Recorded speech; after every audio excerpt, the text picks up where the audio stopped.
Once upon a time in Ghana, in the flourishing Kingdom of Asempa, the royal family lived in immense wealth and splendor.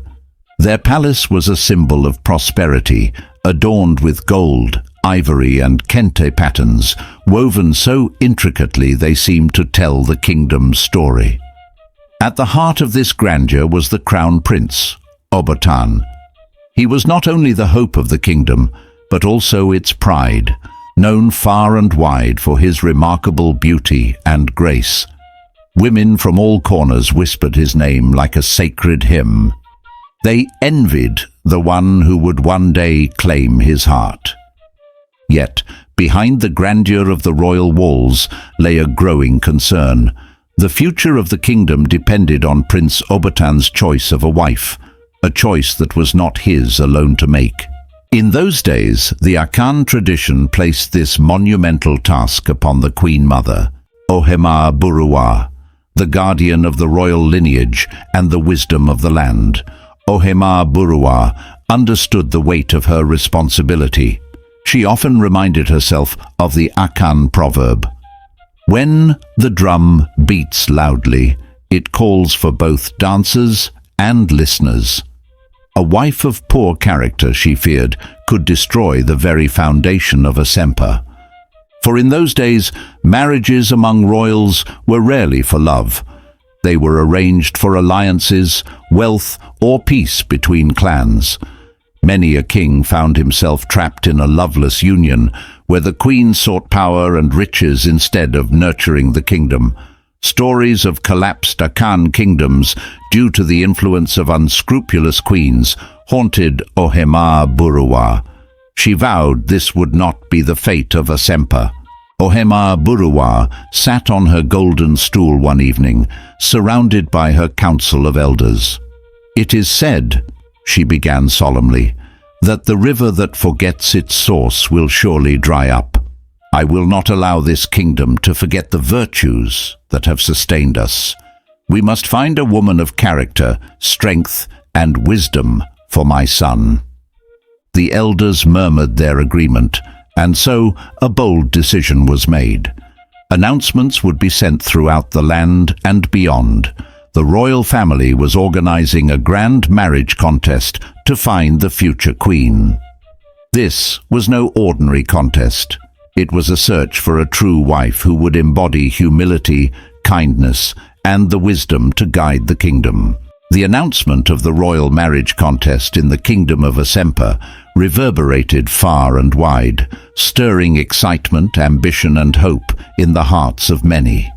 Word traveled swiftly, not just within the borders of Asempa, but to other kingdoms, inviting young women of noble lineage and royal bloodlines to compete for the coveted position as the future queen of Asempa. For many families, this contest was not just about marriage. It was an opportunity to ally with one of the richest and most powerful kingdoms in the region.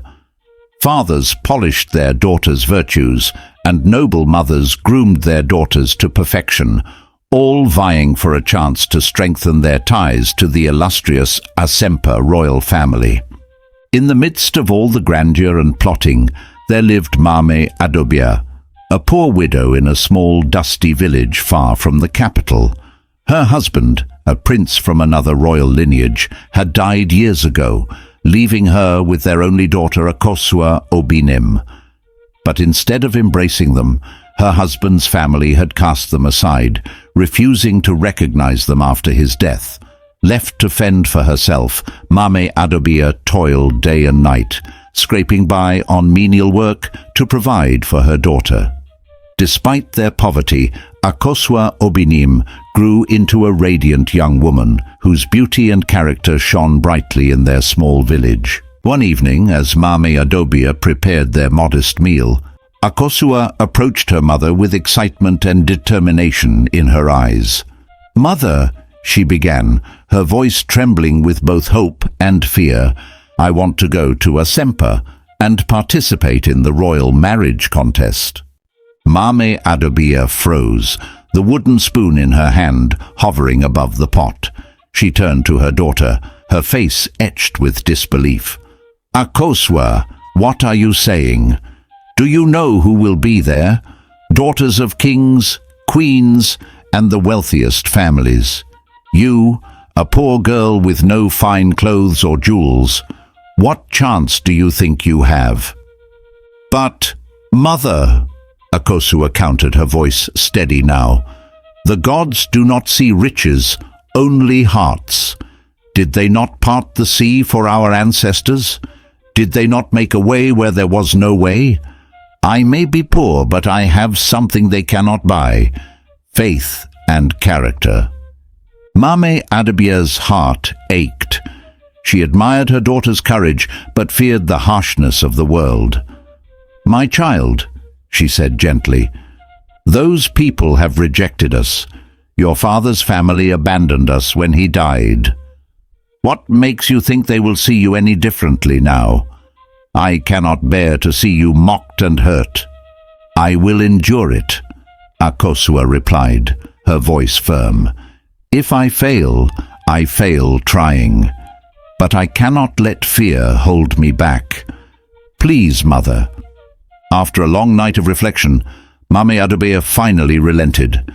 She held Akosua close and said, If this is what your heart desires, then go.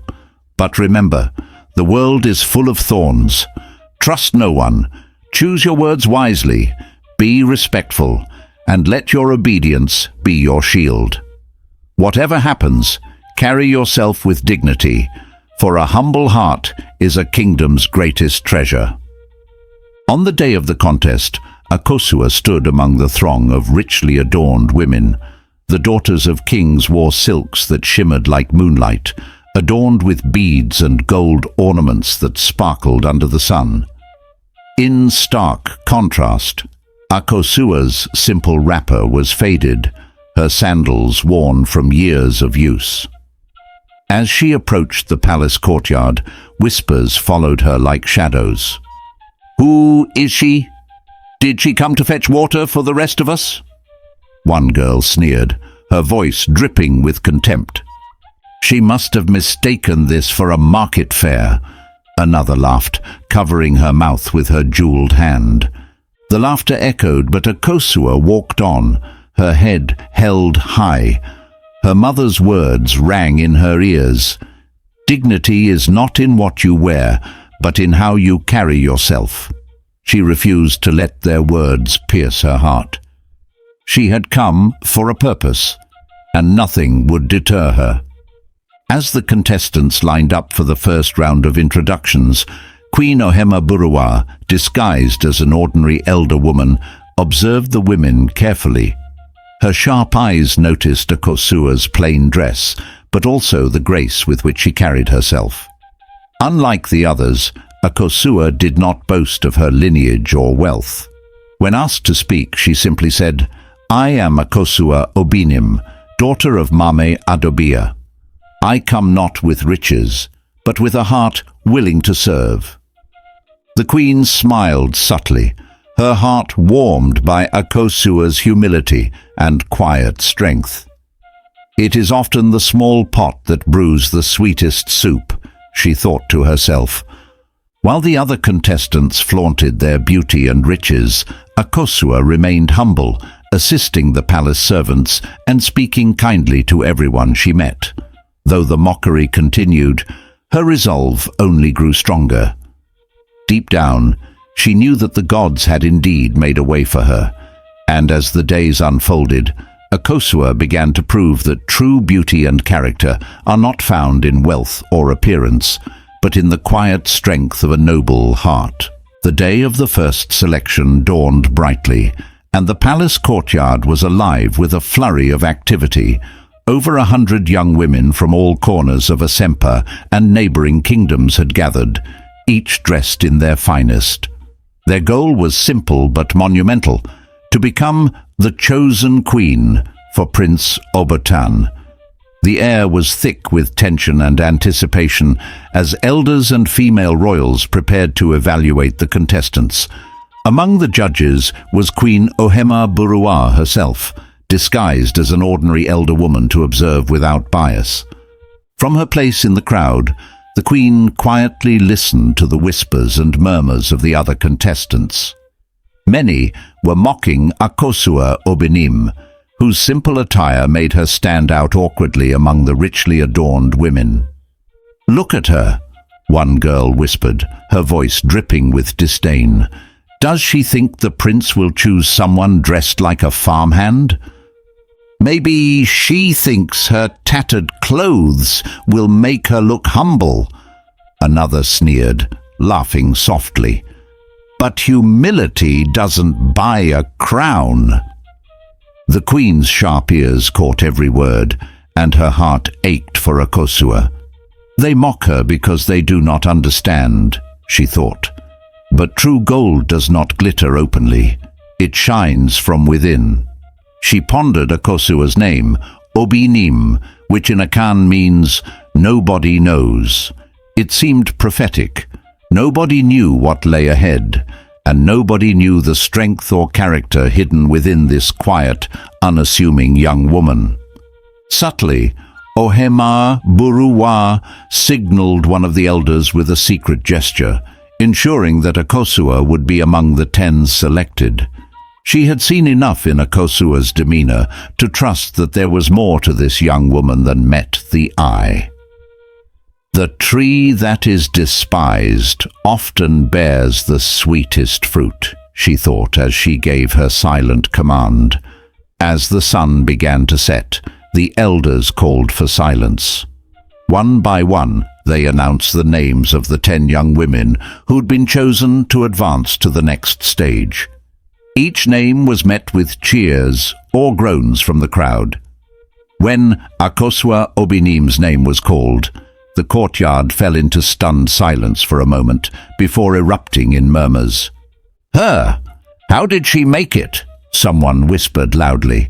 "She must have bewitched the elders," another added in disbelief. Akosua, unfazed by the murmurs, stepped forward gracefully and joined the other 9. She remembered her mother's words. "Dignity is not in what they call you, but in how you respond." She kept her head high, her faith unwavering. The 10 contestants were escorted to the royal palace, where they were presented before the elders, both men and women. The prince was not present, but his absence only heightened the gravity of the moment. The elders, dressed in their regal kente cloths, sat in a semicircle, their faces solemn. One of the senior female elders stood to address the group. "You have been chosen not because of your beauty or your wealth, but because the gods see something special in each of you. However, this is only the beginning. Out of the 10 of you, only one will marry the prince and become the future queen of Asempa." The air grew heavy as the women exchanged nervous glances.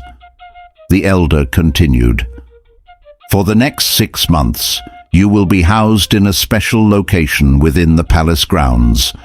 This place has been designed to test your character, your wisdom, and your ability to serve as a queen.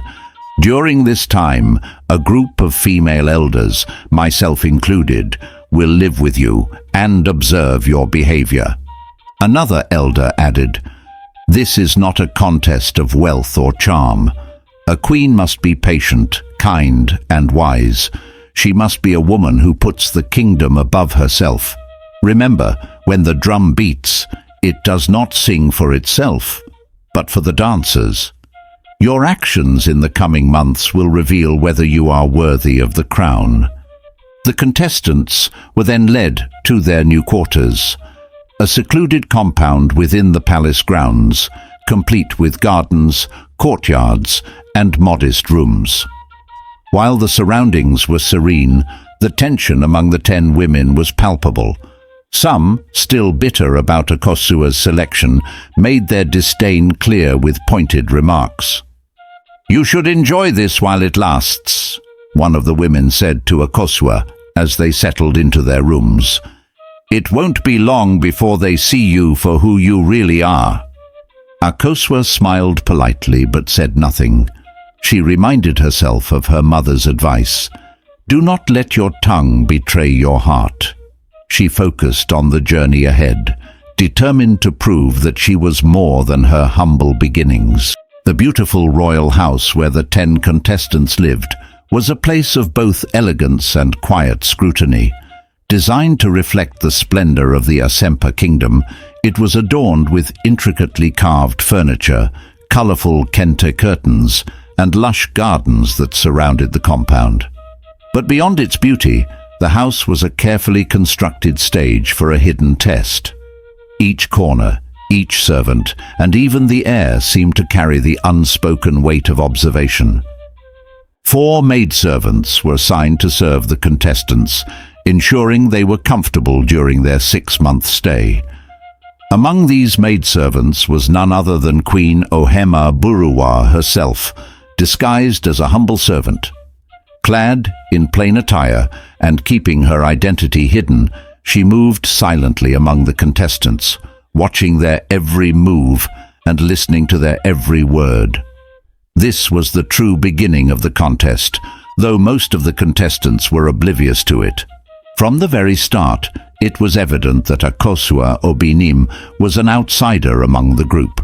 Many of the contestants, especially those from wealthier families, avoided her because of her humble appearance. Some openly ridiculed her, while others acted as if she did not exist. Yet Akosua remained unbothered, carrying herself with quiet dignity and staying true to her values.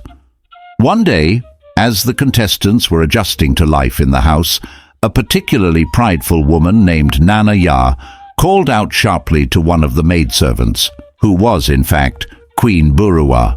"You there!" Nana Ya shouted, pointing imperiously at the disguised queen. "Fetch water for me, now!" The tone of her voice was harsh, and the room fell silent for a moment. The disguised queen lowered her head humbly and replied, "Yes, my lady," before moving to fetch the water.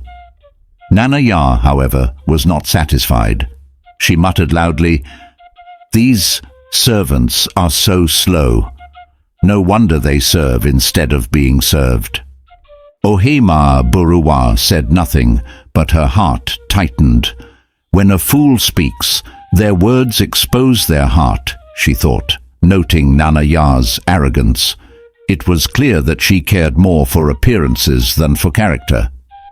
Not long after, another contestant named Baduwaa displayed similar behavior. After finishing her meal, she clapped her hands loudly, summoning another maidservant. "Hey you!" she barked. "Come and clear these bowls. Do it quickly. I don't have all day." The servant hesitated briefly, startled by the harshness in Baduwaa's voice, before rushing to obey. "Hurry up, slowpoke!" Buruwaa snapped, waving her hand dismissively. Ohemaa Buruwaa, watching from a corner, shook her head inwardly. The true nature of a person is revealed when they think no one is watching, she thought.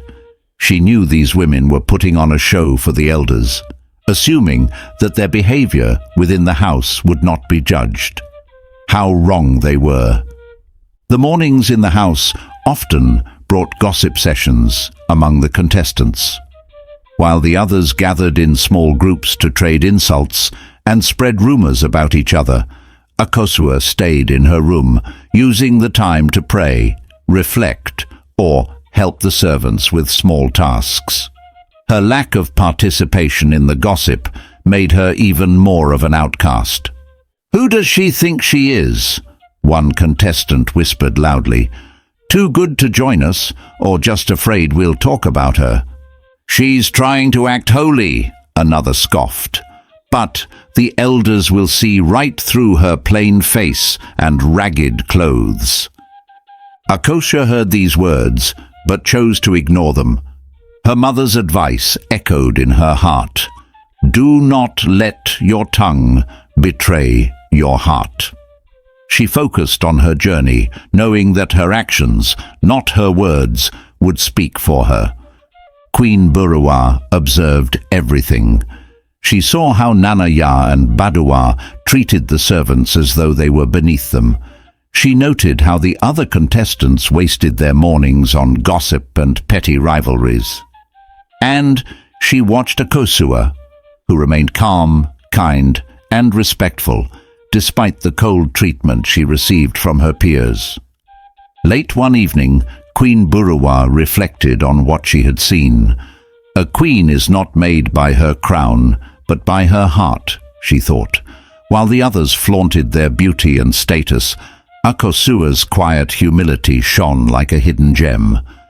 The contest had only just begun, but the queen already saw the cracks in some of the contestants' facades. The months ahead would test them further, and she was certain that the truth of their characters would eventually emerge. For now, she remained a silent observer, waiting for the moment when their actions would determine their fate. One hot afternoon, as the sun bathed the royal house in golden light, Dufie, one of the most arrogant contestants, lounged in the courtyard. She called out lazily to one of the maidservants, "Bring me some water and make it quick. I'm parched." The elderly maidservant bowed respectfully and hurried off to fetch the water. Moments later, as the maid returned with a glass of water, her trembling hands slipped and the glass spilled its contents onto Dufie's expensive dress. The courtyard fell silent, save for the sound of the glass shattering on the stone floor.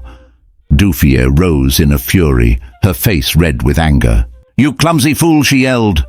Without hesitation, she slapped the maidservant hard across the face and shoved her to the ground. "How dare you ruin my dress? Do you even know who I am? You're nothing but a lowly servant, worthless." The maidservant crumpled on the ground, tears streaming down her face, but she said nothing. Her silence only seemed to fuel Dufie's rage as she hurled more insults at the poor woman. Suddenly, a voice broke through the commotion. "That's enough!" It was Akosua Obinim, her eyes blazing with anger as she stepped forward. Dufie turned to her face twisting in disbelief. "What did you just say?" "I said, that's enough," Obinim repeated firmly. "She is human, just like you. You have no right to treat her this way. Her mistake was unintentional, and your reaction is cruel. Do you think being from a royal home gives you the power to abuse others?" Dufie's lips curled into a sneer. "And who do you think you are, little pauper? You think you can lecture me? You're not even fit to be in this house." "This has nothing to do with where I come from," Obinim shot back. "It's about decency and respect. The one who climbs a tree today may need help to climb down tomorrow. These servants serve us out of duty, not because they are beneath us." The argument grew heated as Dufie, unwilling to back down, pointed a threatening finger at Obinim. "You dare stand up to me? Watch yourself, Obinim. We shall see who lasts longer in this house." Despite Dufie's threats, Obinim knelt down and helped the maidservant to her feet. "Come," she said gently. "You don't deserve this treatment." She led the trembling woman to her room, offering her kind words along the way. Once they were in the privacy of the room, Obinim said softly, "I'm sorry for what happened. On behalf of Dufie, I apologize. You deserve to be treated with respect, and I hope you can forgive her." The elderly maidservant wiped her tears and looked at Obinim with gratitude. "Thank you, my lady. Your kindness will not go unnoticed." Meanwhile, the other contestants who'd been watching the incident unfold began whispering among themselves. Obinim's actions had drawn their attention, and not in a good way. "She's acting like she's better than us," one contestant said bitterly. "Did you see how she intervened? Always trying to make herself look like a saint," another added. "She's becoming a threat," Dufie declared, her voice dripping with malice. "If she keeps acting like this, the elders might start favoring her. We need to put her in her place." The group of contestants, most of whom came from powerful royal families, began plotting against Obinim. They saw themselves as superior, believing that their lineage gave them the right to treat the servants as they pleased. In their eyes, the servants were mere tools, unworthy of dignity or respect. Their plan was simple. They would ostracize Obinim, make her life in the house miserable, and find ways to sabotage her reputation.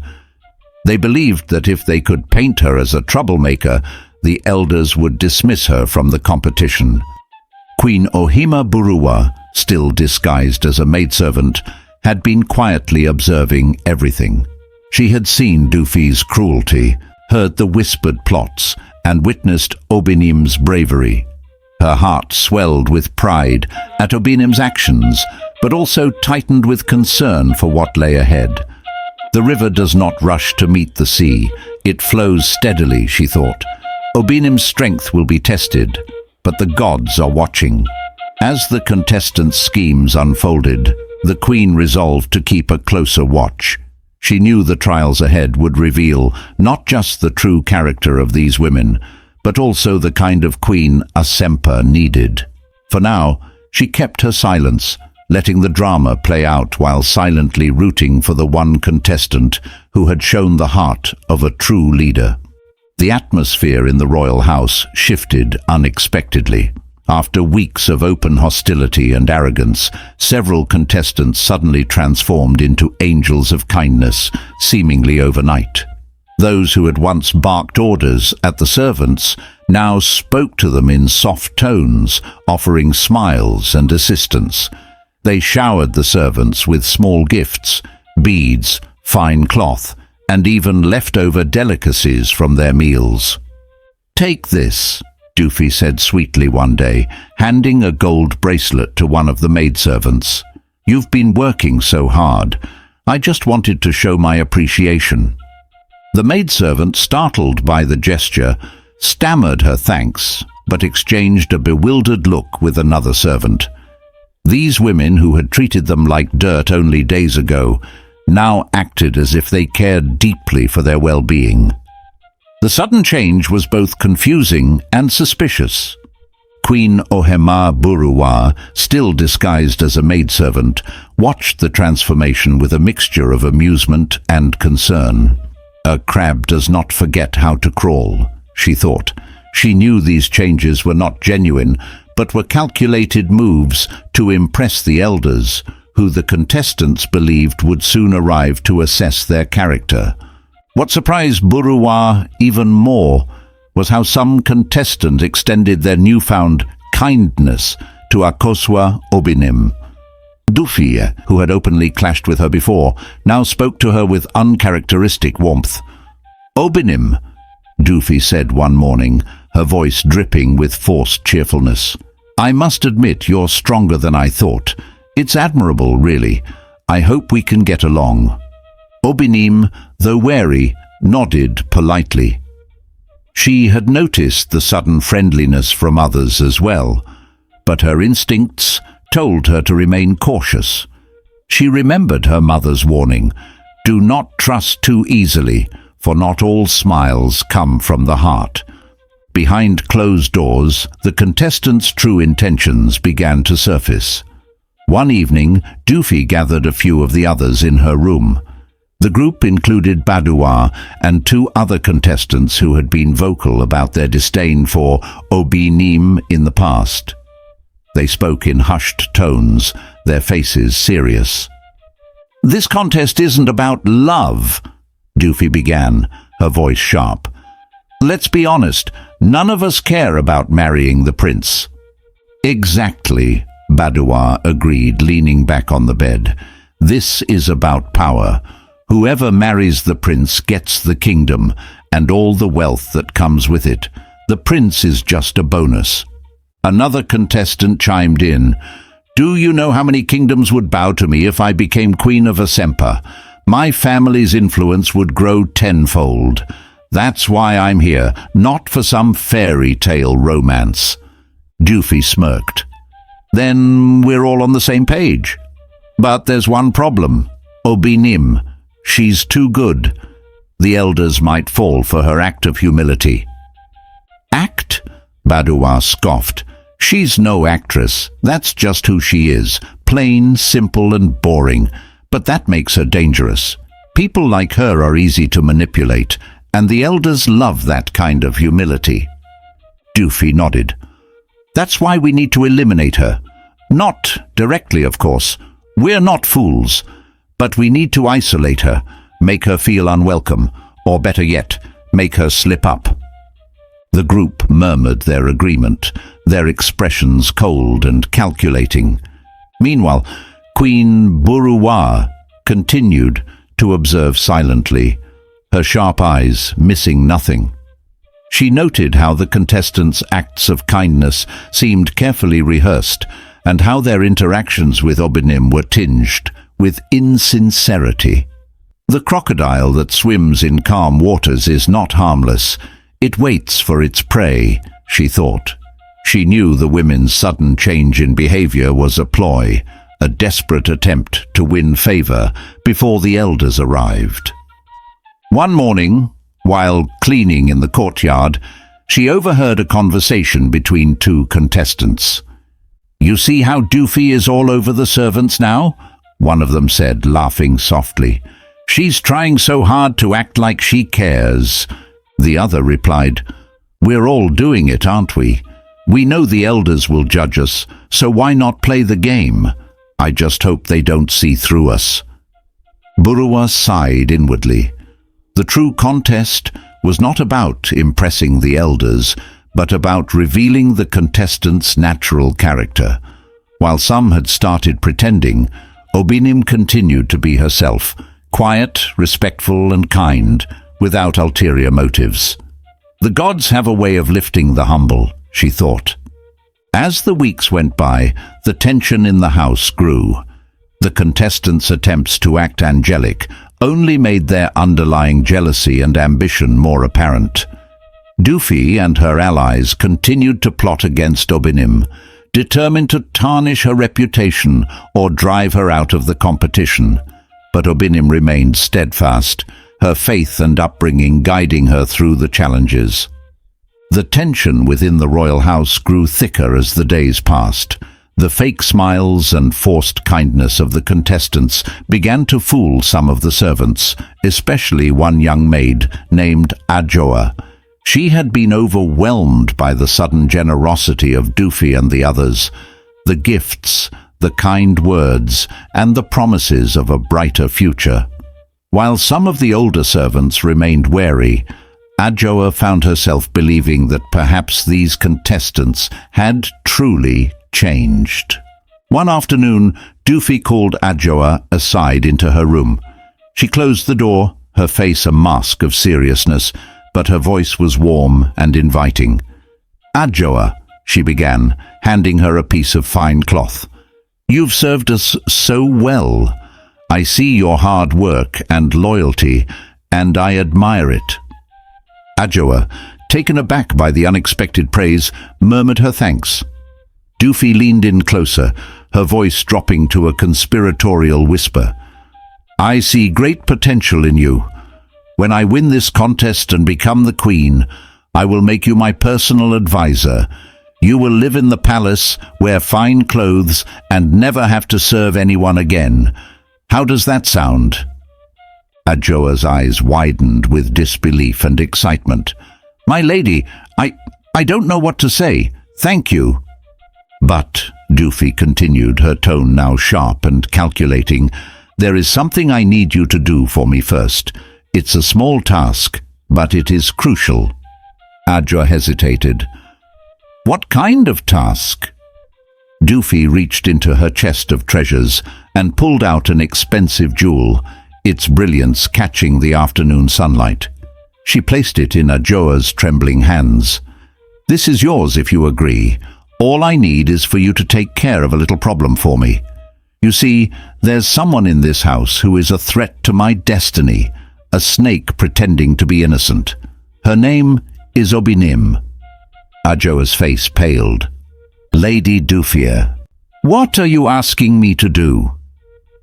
Doofy's eyes turned cold, her smile disappearing. Poison her food, that's all. Just a little powder and she'll be gone. No one will ever suspect you, and you will have my eternal gratitude and fortune. Adjoa froze, the jewel heavy in her hands. She had admired Doofy's newfound kindness, but this request sent chills down her spine. She thought of Obinim, kind, humble and respectful, and felt a wave of guilt wash over her. "You don't have to answer now," Doofy said smoothly, sensing Adjoa's hesitation. "But remember, this is your chance to escape this life of servitude. Think about it carefully." As the next episode unfolds, Obinim's life hangs in the balance. Will Adjoa carry out the wicked plan, blinded by greed and false promises, or will the truth come to light, exposing Doofy's treachery? Will Obinim's unwavering goodness and humility protect her from this deadly plot? What happens if Obinim survives, or if the unthinkable occurs? A word of caution.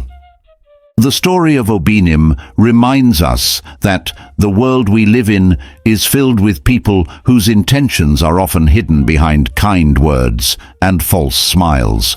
Some are determined to harm you, even when you mean no harm to them.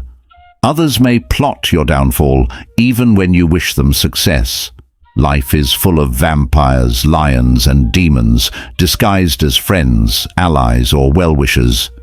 Be cautious of those who are overly eager to offer gifts or promises. Watch your steps, choose your words carefully, and remain vigilant. Trust is earned, not given freely.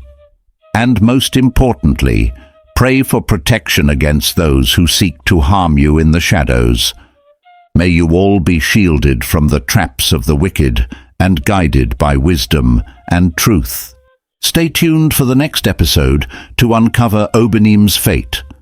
Will the truth prevail, or will evil succeed? Don't forget to subscribe to Anansi Web of Tales for more captivating and thought-provoking stories.